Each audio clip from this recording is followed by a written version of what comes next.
には私は最高の悪役令嬢の軌道に乗っているのよ。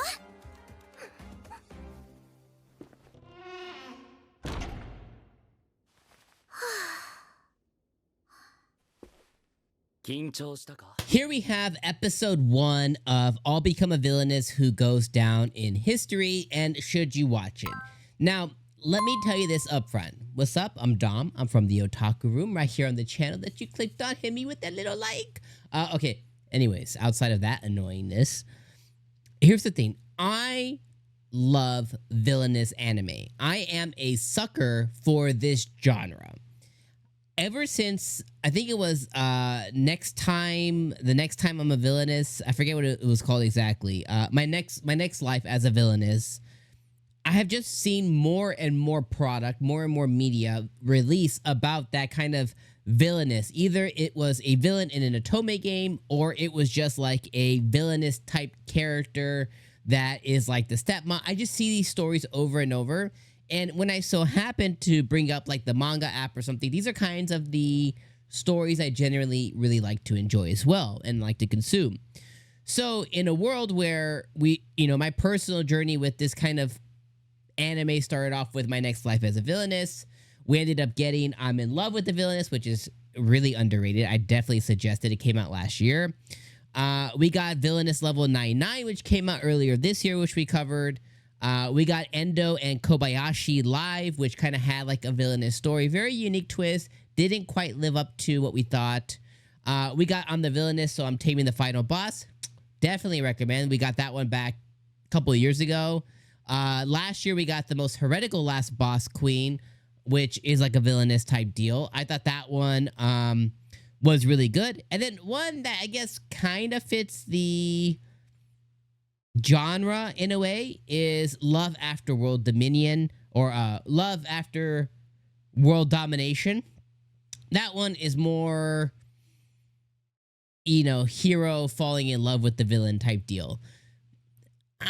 Loose on that one, but most of the time, I think the villain anime has been really, really, really high up right now, and I think that we're getting a lot of very quality stuff.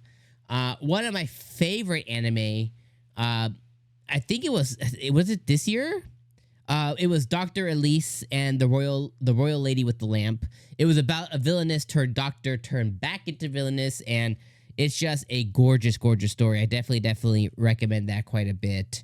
And I also really recommend, out of those new ones, I'm in Love with a Villainess as well. That one is like a Yuri anime, but really, really funny, really good. Okay, anyways, let's go back to what we're currently watching, which is episode number 1 of I'll Become a Villainess Who Goes Down in History. And let me just say this. It did not have the razzmatazz. It didn't have the extra sauce that I would have liked from an episode 1. Now, I think it showed enough of what the show is about, and there was some good sprinkled into episode number 1. But it didn't have that really, like, viewer-grabbing, attention-grabbing thing that some of the other anime, and that's kind of why I wanted to start the video that way, some of the other villain anime that I have mentioned had, like, a really grabby, like, attention-grabbing plot line or like beginning that made you go like, oh, I can't wait. I want more of this. This one is one of those ones where I could go without more. If I got more, maybe I wouldn't prioritize this anime over other anime. I do think that there's good here. Okay, so this follows our main character. Her name is Alicia Williams. She is a duke's daughter, and she has a bunch of different love interests in this game. She finds out at the ripe old age of 7 years old that she actually lived another life where she was a big, big fan of this 𝐜𝐴𝐚𝐳 game, okay? We're following the plotline of a lot of other manga and light novels within this genre, okay? She wakes up and she's like, okay, I'm going to be the best villainess ever. I'm going to change the way things are done, but I'm going to still be evil. So that is in itself a good basis for a story, okay? So that all happens, and she has her 3 brothers, which she says they're potential routes as well. Like, ugh. brother, literally brother. But you know, she has her 3 brothers, and she wants them to teach her how to do sword stuff and stuff. Okay, so all the way up to about the 9-minute mark of the show, which is what I watched. So I gave the show 9 minutes. At that point, it started introducing us to the other love interest, like blue hair dude, green hair dude, the blonde hair boy named Finn. I guess everybody's just Finn all of a sudden, and a couple of other supporting characters, a couple of other potential routes for her. So it introduced all these characters. So I was like, okay. I wasn't really like that taken aback to it, but that happened. Okay, so that is about like the 9-minute mark of the show. So that's kind of what happened at about 9 minutes. During this time, her brothers are making her do push-ups and sit-ups and all kinds of stuff. And then she finally interacts with the blue hair dude, which is like, I guess, going to be her main love interest.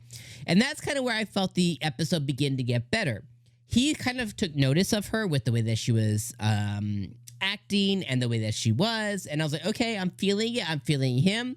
And later on in the episode, they referred to him as the Ice Prince. And now this girl, so this 𝐿𝐼𝐻𝐸 girl, is like the person that is melting the Ice Prince's heart. So like right then and there, okay, I'm interested. She can be his like boo thing, the thing that kind of really sparks interest in him. So I was like, okay. Then, for whatever reason, the king decides to meet with 𝐿𝐼𝐻𝐸. And I guess he decides to ask an 8-year-old girl what he would do or what she would do for the kingdom. She lays out his plans. She really impresses the king.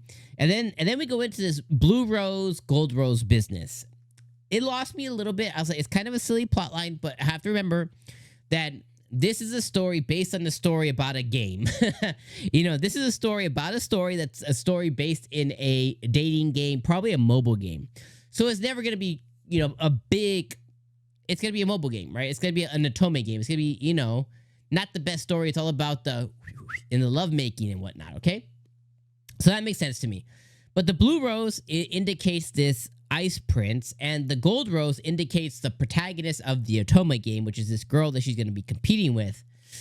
But she already kind of got a win with this Ice Prince dude. The episode ends with the announcement of the blue rose and whatever, and all the things that happen in the 𝐼𝐻𝐸 game, like probably kingdom getting attacked and all kinds of craziness. And then the blue hair dude also gives our girl a necklace, like a diamond necklace that's supposedly really, really important. Okay, so we summarize the episode. So here's the thing. Should you watch it? Let me repeat it again. If there was enough value here, and maybe you liked 𝐿𝐼𝐻𝐸 as a character, maybe you want to see more about where her and the blue hair kid's relationship's going to go. Maybe you want to see her turn into a bishoujo, like this really like, you know, pretty girl. If you are like, if that kind of stuff jazzes you up, yes, I think you watch it.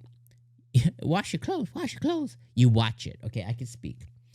If you are a Villainess fan, like you are a fan of this genre, you like the villain, you like the isekai into a 𝐼𝐻𝐸 game, you like the isekai into a dating sim game, I think that we're suckers for it. I think even if there wasn't enough here to like completely sell me, I'm definitely covering it every week. I'm watching this bad boy till the end, okay? So if you're in one of those two categories with me, yes, you watch it. If this episode didn't jazz you up, but you're like, I kind of like this, maybe I kind of like that. Like, you pick apart certain things, like, you know, I like the main character. I like, you know, kind of like that she got isekai'd and, you know, you're liking some stuff. Give it another episode, maybe 2, right? Give it at least one more episode. Next week, if you have time on a Tuesday afternoon, whatever, give it more time. Give it one more episode. Let the next episode decide, you know, is it worth my time? Because I think your time's valuable, just like mine. Now, if you're in the last category of like the characters, whatever, the world's whatever, the story's kind of boring, you know, you can kind of feel those feelings, right? If you're not jazzed up about it and you're like, yeah, maybe I watch one more, don't. My personal opinion is don't. Just, there's too many other good anime this season, and I'm going to harken back a big-ass list, okay, just as I always do. But there's too many good anime and returning anime. Arifureta, ReZero, Danmachi, the continuation of 2.5-dimensional seduction, Dan, Reincarnated Aristocrat, Spirit Chronicles, best of the season. The healer who banished something, something, something. SEO Gun Guild, Demon Lord, this. Blue Box that. Blue Box is going to be a hidden gem of the season. I can feel it already. 365 days to the wedding. There's too much good shit. So unless you have nothing to do on a Tuesday, you're bored after school with homework, you get home and you got no kids or whatever, you know what I mean? Like, you got nothing to do, sure. It's a time filler. Maybe put it in the background, grab your Switch, play a mobile game, whatever. No problem there. Otherwise, I just think that it's just not good enough. Those are my thoughts. I'll be here all season, though, with you, if you decide to come and join me all season long. All right, my friends, those are my thoughts on today's episode. And should you watch this brand new Villainous anime? Obviously, it's up to you. Let me know in the comments what you're going to do. I'll become a villainess who goes down in history. Will she? We're going to find out right here on the channel all season long. Will you find out? Let me know in the comments down below. And let's be real. Give me your real thoughts in the comments. All right, my friends. Peace.